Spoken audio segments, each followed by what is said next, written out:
money ပါနော်ဒီမနေ့ကတော့ကျမလေးဘာလဲအဲ့ရထားတာပေါ့အဲ့ရထားတော့အမေရိကန်မှာနေကျမအဲ့ရထားတဲ့အချိန်မှာကလေးတွေလည်းကြောင်းသွားတာပေါ့သူ့ဖေလည်းကြောင်းသွားတယ်ဆိုတော့ကျမတယောက်တည်းကျမလည်းတူးမွေးထိုင်ထိုးပေါ့ Facebook ကတငယ်ချင်းတွေနဲ့စကားပြောပေါ့ကျမကတော့အထီးကျမဆန်နေပါဘူးနော် Facebook မှာနေရတဲ့အတွက်လည်းကျေးဇူးတင်ပါတယ်အဲ့ဒီဟိုဘယ်လိုပြောမလဲကျမအလုပ်ကလေးတစ်ခုနဲ့မိတ်ဆက်ပေးချင်တာပေါ့တလားမိတ်ဆက်ချင်မယ်ပြောမယ်နော်ကျမမိတ်ဆက်ပေးမယ်လုပ်ကလေးမလွယ်ပါကူပါဘူးနော်အင်္ဂလိပ်စကားလည်းတတ်ဟိုကျွမ်းကျင်မဟုတ်ပေမဲ့တတ်တဲ့လောက်တတ်ရပါမယ်နော်စာလည်းတတ်ဖို့လိုပါတယ်အဲ့ဒီအလုပ်ကပါလဲဆိုတော့ shopping delivery ပေါ့နော်ဈေးဝယ်ပြီးတော့ပါလဲပစ္စည်းလိုက်ပို့ရတာပေါ့အဲ့ဒီအလုပ်ကိုကျမမိတ်ဆက်ပေးမယ်ကျမလောလောဆယ်ဆယ်လုပ်နေတဲ့အလုပ်ပေါ့နော်ကျမစိတ်ယုံမှလည်းလုပ်ပါတယ်နော်ဒါကတော့အမှန်တိုင်းပြောတာပစ္စည်းနေလိုတဲ့ခါအခက်ခဲဖြစ်တဲ့ခါကျရင်ကိုနော်လုတ်တကင်တအောင်လို့စားပြီးတော့အစာပြိုးထားတဲ့တဘောပါနော်အလုပ်ယုံမှာပဲကျမလုပ်ပါတယ်အမှန်ပြောရင်မလွယ်ကူပါဘူးနော်ပြင်မှန်းပါတယ်နော်စကားတွေစာတွေတတ်ဖို့လိုပါတယ်နော်အဲ့ဒါကိုကျမအဓိကပြောမယ်အဲ့ဒီ first day ရဲ့အတွေ့အကြုံကိုကျမပြောပြရမယ်နော်ကျမပထမဆုံးနေ့ကအလုပ်လုပ်တယ်အလုပ်လုပ်တော့ပထမ first item ကိုကျမလက်ခံလိုက်တာပေါ့နော်လက်ခံလိုက်တဲ့ခါကျတော့အဲ့ဒီရဲ့ကျမ first order ကိုလက်ခံလိုက်တဲ့ခါကျတော့ပထမဆုံး order လက်ခံလိုက်တဲ့ခါကျတော့ CBS မှာဆေးဝယ်ရတယ်ဆိုတော့ခါကျတော့ကျမတို့ဆေးသွားဝယ်တယ်ဆိုတော့ချိန်ကျတော့ तू က12ကျဆိုရင်ကျမဘောနဲ့9ချက်ပေးတယ်အဲ့ခါကျတော့18ကျ CBS မှာလည်းဆေးရလည်းတစ်မျိုးပဲဆိုတော့ခဏပဲ CBS တကြတော့ကျမတို့နည်းနည်းရင်းနေဆိုခဏလုံးဝယ်ပြီးတော့ကျမသွားပို့လိုက်တဲ့ခါကျတော့ဟာမဆိုးဘူးပဲလို့နောက်တစ်ခါမာယာမှာတက်လာတဲ့ခါကျတော့ तू က38မျိုး37 item ပေါ့နော်to delivery ပေါ့2ယောက်ကိုပို့ရမယ်တယောက်တည်းမဟုတ်2ယောက်ကိုပို့ရမယ်38မျိုးအဲ့ဆိုကောနည်းနည်းအားတက်သွားတယ်လားအားတက်သွားတော့လက်ခံလိုက်ရောကျမတယောက်တည်းမဟုတ်ကျမယောက်ျားပါ2ယောက်လက်ခံလိုက်တော့မာယာသွားကြရဟာမာယာသွားချိန်မှာစပြီးပြဿနာတက်တာပဲဒီလားကျမတို့ကအမှန်တိုင်းပြောရင်ဒီမှာလေခရိုကာတို့ဝေါ်မတ်တို့ဆန်ကလတ်တို့လောက်ပဲဆန်ကလတ်တို့ဗာလဲဒီ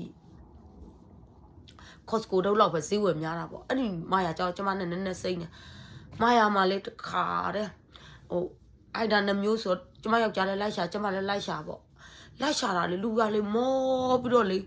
ဟာတော်တော်ကြီးကိုအခက်ခဲဖြစ်တယ်သိလားပင်မလိုက်တာသိလား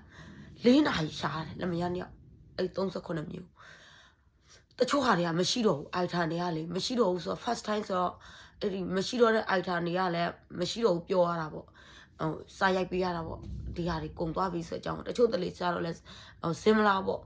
နည်းနည်းလေးတူတာပေါ့တွေ့လားအိုက်ထာနေမှာလေအဲ့ဒါမျိုးဆိုရင်ယူမလားလို့မေးရတာပေါ့ပြန်ပြီးတော့ customer ယူမယ်ဆိုရင်ကျမတို့ကအဲ့ဒီဟာတွေပြန်ဝယ်ပေးရတာဝယ်တာချင်းပဲ4 နာရီလောက်ကြာသွားတယ်သိလားအဲ့ဝယ်တာပဲ4 နာရီလောက်ကြာတယ်နောက်ပထမတအိမ်ကိုသွားပို့တာတော့မြို့ထဲမှာဆိုတော့မဝေးဘူးတိတ်ပြီးတော့လေအဲ့ဒါ3 မိုင်လားမသိဘူးအဲ့မြို့ထဲ3 မိုင်ပို့တယ်နောက်ဒုတိယတအိမ်သွားပို့ကြတာဝေးတယ်သိလားအဲ့ဒါကြတော့9 မိုင်လားမသိဘူးအပါ9 နာရီလောက်ကြာတယ်33ချက်ရတယ်ထူး delivery ဆိုတော့19ကျနဲ့33ကျဆိုတော့အဲ့ဒါ तू က9ချက်လားမသိဘူးပေးတယ်ဆိုတော့90ကျော်လောက်တော့ရမှာပေါ့အဲ့ဒီတရားအမလီမတန်လိုက်တာလူ2ယောက်လောက်အားကနော်တခါတည်းလမယားတယောက်မြင်တာကိုတယောက်မကြည့်ကြတော့ဘူးသိလားthat's not what ဒီပေါ့နော်မတန်ဘူးပေါ့နော်ဒါမှတယောက်မြင်တဲ့စကားလည်းမပြောနိုင်ကြတော့တအားတွေပင်ပန်းပြီးတော့တခါတည်းအိမ်နဲ့ကုံဆုံသွားရနောက်နေ့တခါပြန်စားတာမနေ့ကသွားတော့ကဲမာယာမှာလည်းဈေးဝယ်မယ်ပေါ့ဝယ်မယ်ဆိုတော့ကြားမှာဟို customer လေးပါလေရလို့ရှိရင်ပေါ့ယူမယ်ဆိုပြီးတော့အမှ customer တယောက်တက်လာတော့ तू က3 item နဲ့3 item ဆိုတော့နည်းနည်းလေးပေါ့ကိုလည်းဈေးဝယ်စရာရှိဆိုတော့လက်ခံလိုက်မယ်လို့ तू က30နဲ့ဘယ်နှပြားလဲမသိဘူး9ပြားလားမသိဘူးအဲ့ဒါကျွန်မလက်ခံလိုက်တယ်အဲ့ဒါဈေးဝယ်သွားကြကလေးတွေပါပါတယ်ကလေးတွေပါခေါ်သွားတယ်ကျွန်မကလေးတွေပါလေလမယားနဲ့ဈေးဝယ်ထွက်ကြဈေးဝယ်ထွက်ပြီးတော့နောက်တစ်ခါအဲ့ဒီ3 item ကခဏလေးရှာလိုက်ရတာပထမ experience နဲ့ဆိုတော့2 မိနစ်3 မိနစ်လောက်ဆိုတော့ကျွန်မရှာတွေ့သွားပြီအဲ့ဒါကျွန်မယောက်ျားနောက်တစ်ခါ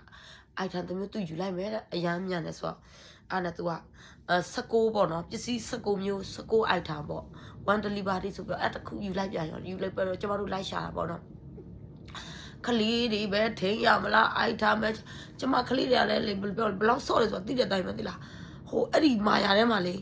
ကစားကွင်းကိုပို့လိုက်တယ်လို့ပဲ playground ကိုပို့လိုက်တယ်လို့ပဲသူတို့အော်ရတာတမျိုးဒီမှာပစ္စည်းရှာတာတမျိုးဒါပေမဲ့အားကိုးရပါတယ်တိလားသူတို့ကကိုယ့်တဲ့ကျွမ်းကျင်တယ်သူတို့ကကျမတို့ပစ္စည်းတွေလည်းဝိုင်းရှာပြီးတော့အော်လဲအော်ရတယ်အတုံးလဲဥဝင်တယ်ပေါ့နော်ဒါပေမဲ့အော်လဲအော်ရတယ်ပစ္စည်းရှာတယ်အဲ့ဒါဆိုတော့သူကတော့ပထမနေ့ကလို့4နိုင်လောက်ရှာစရာမလိုတော့နည်းနည်းအထာဏသွားပြီးအကြောင်းသိသွားပြီးဆိုတော့1နိုင်ခွဲလောက်ရှာရတယ်ပို့တာနဲ့ဆိုရင်တော့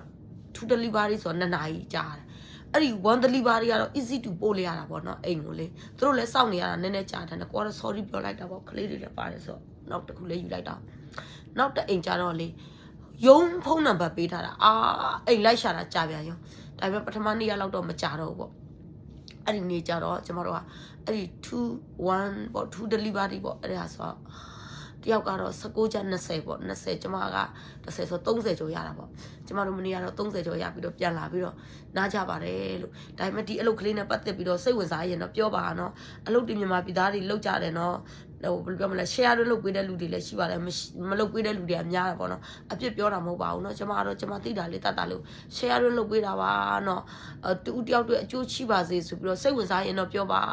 အလုပ်တွေလုပ်နေရင်တော့မတန်ဘူးပေါ့နော်ဒါပေမဲ့ကျမတို့လုံးဝအလုပ်မရှိတော့ဘူးဆိုရင်တော့ဒါကကျမတို့အတွက် ready to ဖြည့်ရှင်းလို့လွယ်တဲ့အလုပ်ပါနော်ကျမတို့ payment တွေမဖြည့်ရှင်းနိုင်ဘူးဆိုရင်လည်းဒီနေ့နဲ့ဖြည့်ရှင်းလို့ကောင်းပါတယ် thank you ပါ